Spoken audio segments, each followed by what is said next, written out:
Dear students, today our topic is diffusion. So what is diffusion?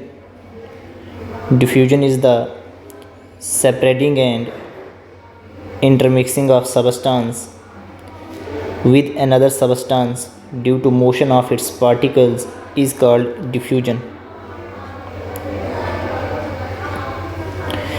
Diffusion क्या होता है कि एक सबस्टेंस के पार्टिकल दूसरे सबस्टेंस के पार्टिकल के साथ इंटरमिक्स हो जाते हैं, सेपरेट हो जाते हैं।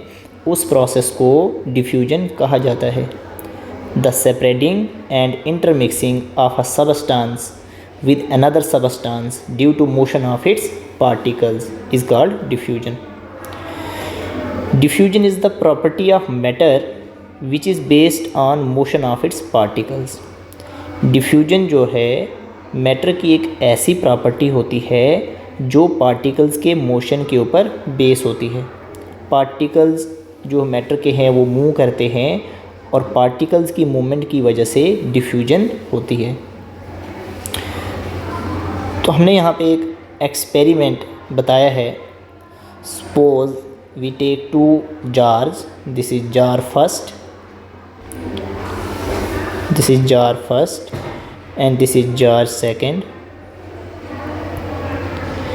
In jar first we have taken bromine vapor and in jar second we have taken air, colorless.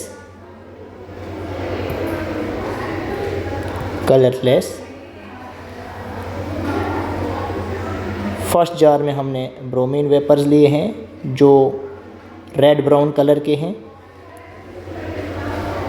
Red brown colour.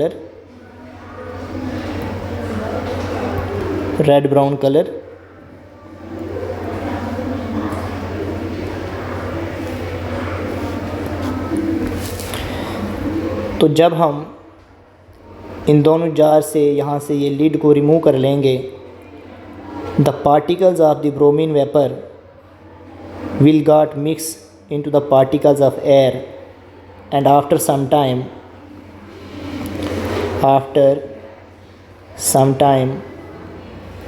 the whole mixture will get reddish brown in color. This whole mixture, क्योंकि bromine vapours के जो particles हैं वो intermix हो जाएंगे air के particles के साथ, तो ये पूरा जो हमारा मिक्सचर है ये क्या हो जाएगा, रेडिश ब्राउन कलर का हो जाएगा। रेडिश ब्राउन कलर का ये पूरा मिक्सचर हो जाएगा। तो यहाँ से क्या ऑब्जर्वेशन आई कि जब ये एक सबस्टेंस था, ये दूसरा सबस्टेंस था यहाँ पे, तो एक सबस्टेंस के पार्टिकल्स दूसरे सबस्टेंस के पार्टिकल्स के साथ इंटरमिक्स हुए और पूरी यहाँ पे क्या होगी, सेपरेटिंग हो गई इस रेड ब्राउन कलर की। तो पूरा जो सॉल्यूशन है, जो मिक्सचर है, ये रेड ब्राउन कलर का हो गया। ऑब्जर्वेशन में the brown colour bromine vapour separates evenly होता है, पूरे तरीके से सेपरेट हो गए थ्रू द गैस जार, पूरे गैस जार में इन अ फ्यू मिनट्स। तो ये प्रोसेस है डिफ्यूजन का, एक्सपेरिमेंटली यहाँ पे बताया गया है।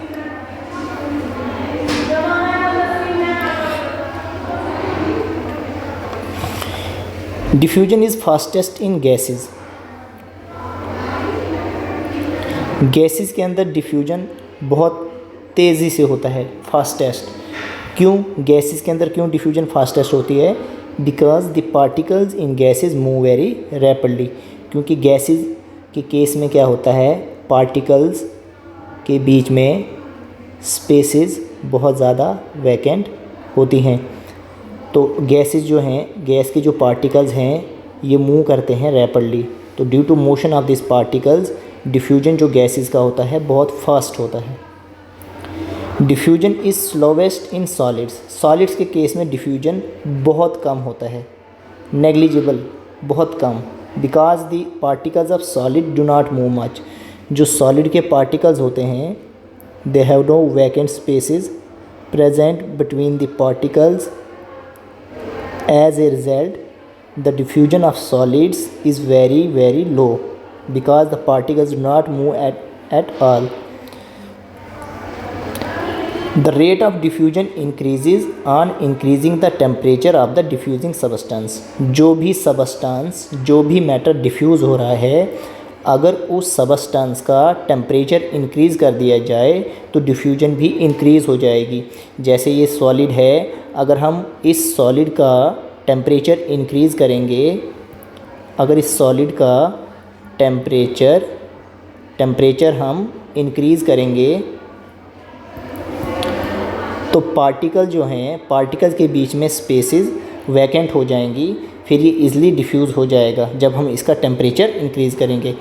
अगर हम टेम्परेचर सप्लाई नहीं करेंगे तो सॉलिड एज सच जो है डिफ्यूज़ नहीं होगा। जब इसे टेम्परेचर हम सप्लाई करेंगे तो सॉलिड जो है दूसरी स्टेट ऑफ मैटर में कन्वर्ट होगा, जैसे लिक्विड में कन्वर्ट हो सकता है। जब सॉलिड को हम हीट करेंगे तो दूसरी स्टेट लिक्विड स्टेट में कन्वर्ट हो सकता है, फिर वो डिफ्यूज़ हो सकता है।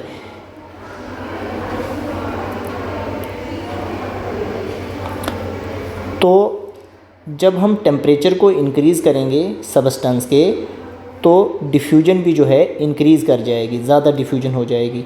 This is because when the temperature of substance is increased, जब आप सबस्टेंस का टेम्परेचर इंक्रीज़ करते हैं, जैसे मैंने यहाँ पे सॉलिड की एग्जांपल दी, कोई भी सबस्टेंस जो सॉलिड स्टेट में है, जब आप टेम्परेचर इंक्रीज़ करेंगे इस सॉलिड के जो पार्टिकल्स हैं they will gain kinetic energy, ये काइनेटिक एनर्जी गेन करेंगे।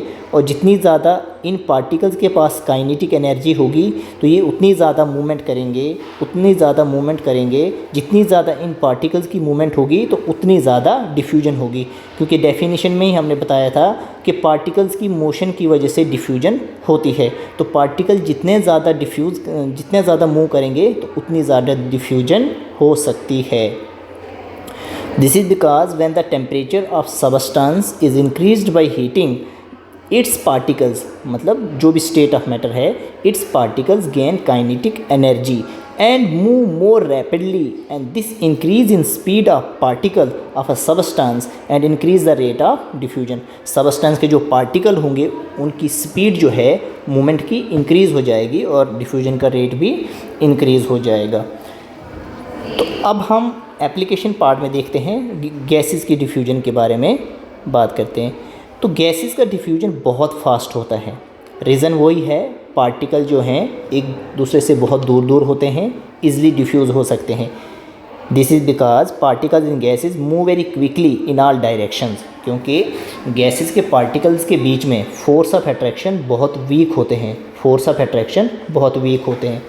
तो जब force of attraction in particles के बीच में वीक है तो ये ईज़िली मूव करेंगे in all directions. For example, the order of food being cooked in the kitchen reaches us from a considerable distance by the process of diffusion. जो kitchen में food cook हो रहा होता है तो उसका जो खुशबू है, ऑर्डर, वो हमें बहुत दूर तक उसकी जो खुशबू है वो पहुँच कर आती है, तो वो bye the process of diffusion. क्योंकि जो फूड कुक हो रहा है तो उसके जो पार्टिकल्स हैं वो एयर के साथ इंटरमिक्स हो जाते हैं और सेपरेट होके वो हम तक एयर के ज़रिए पहुंचते हैं और हमको पता चलता है कि फूड जो है कुक हो रहा है। इसी तरीके से नेक्स्ट एग्जांपल, जैसे the fragrance of burning incense stick. Incense stick कहते हैं अगरबत्ती को। जब इंसेंस स्टिक को बर्न किया जाए तो इसकी जो फ्रेगरेंस होती है वो भी हर तरफ जो है सेपरेट हो जाती है, separates all around due to diffusion of its smoke. जो इंसेंस स्टिक बर्न होती है तो इंसेंस स्टिक से जो स्मोक प्रोड्यूस होता है तो स्मोक के पार्टिकल्स एयर के साथ मिक्स होके डिफ्यूज़ हो जाते हैं और फ्रेगरेंस हम तक पहुंचती है। ऐसे थर्ड एग्जांपल में बताया है, जैसे fragrance of perfume reaches us due to process of diffusion. तो परफ्यूम का भी यही केस है। परफ्यूम के जो पार्टिकल्स हैं वो एयर के साथ मिक्स होके परफ्यूम का जो फ्रेगरेंस है वो हम तक पहुंचता है। Leakage of cooking gas, that is LPG, liquefied petroleum gas, in our home is detected due to diffusion of strong smelling substance, that is ethyl mercaptan, present in cooking gas. यहाँ पे gas आएगा, cooking gas. तो cooking gas की जब leakage होती है in our homes and we can detect it by the process of diffusion, क्योंकि इस गैस के अंदर एक स्ट्रॉन्ग स्मेलिंग सब्सटेंस होता है whose name is ethyl mercaptan. तो we are able to know that gas is being leaked, और हमें पता चलता है गैस की लीकेज के बारे में। तो ये सब जो एग्जांपल्स बताई, these all happen with the process of diffusion. अब बात करते हैं diffusion in liquids.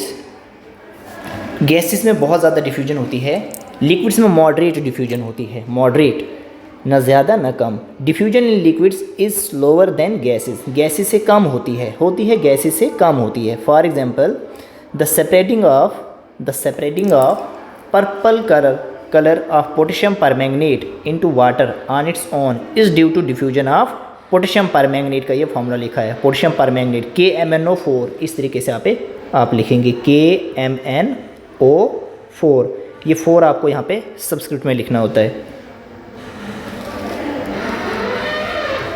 KMnO4, K potassium है, Mn मैंगनीज एलिमेंट होता है और O oxygen.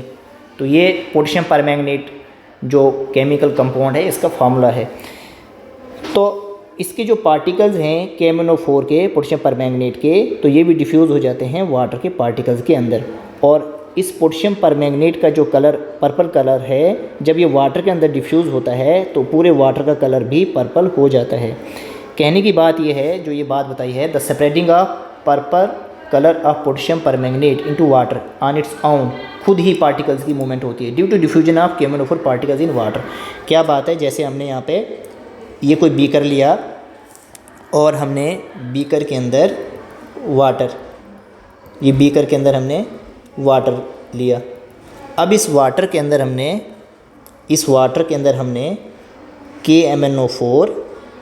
KMnO4 that is potassium permanganate, इसके अंदर ऐड किया। तो पोटेशियम परमैंगनेट का जो कलर है दैट इज़ पर्पल।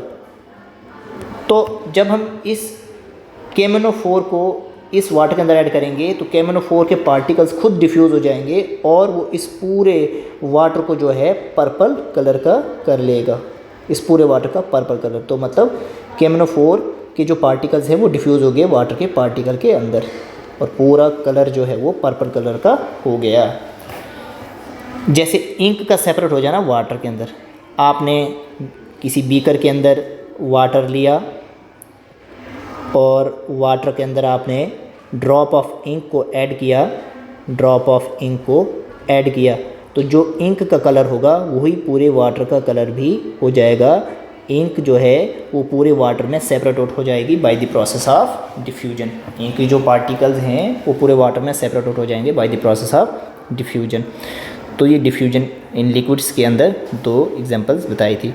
अब सॉलिड्स के अंदर भी डिफ्यूजन होता है, लेकिन सॉलिड्स के अंदर डिफ्यूजन बहुत ही very slow, right. For example if we write something on black board and leave it uncleaned for some time, for example say 10 to 15 days, we will find it difficult to clean the board afterwards। अगर हमने black board पे लिखा और उसे unclean रखा कुछ time के लिए, तो we will find difficult to clean the board afterwards. तो 10-15 डेज़ के बाद हम इस ब्लैक बोर्ड को क्लीन नहीं कर सकते, डिफ़िकल्ट हो जाएगा। ऐसा क्यों? This is because some of the particles of chalk, क्योंकि ब्लैक बोर्ड पे चाक के साथ लिखते हैं, some of the particles of chalk have diffused into the surface of the black board. तो चाक के पार्टिकल जो हैं वो ब्लैक बोर्ड के सरफेस के अंदर डिफ्यूज़ हो चुके हैं, तो उसे अब क्लीन करना बहुत डिफ़िकल्ट पाया जाएगा। डिफ्यूजन हुई लेकिन बहुत, देखिए 10 to 15 डेज़ इसको डिफ्यूज़ होने में लगे, चाक के पार्टिकल्स को ब्लैक बोर्ड के सरफेस के ऊपर। तो बहुत, अगर होगी भी तो बहुत स्लो होगी, ठीक है। तो ये आज के वीडियो लेक्चर में यहाँ तक रखते हैं, नेक्स्ट कंटिन्यू करेंगे बाद में दूसरे लेक्चर में।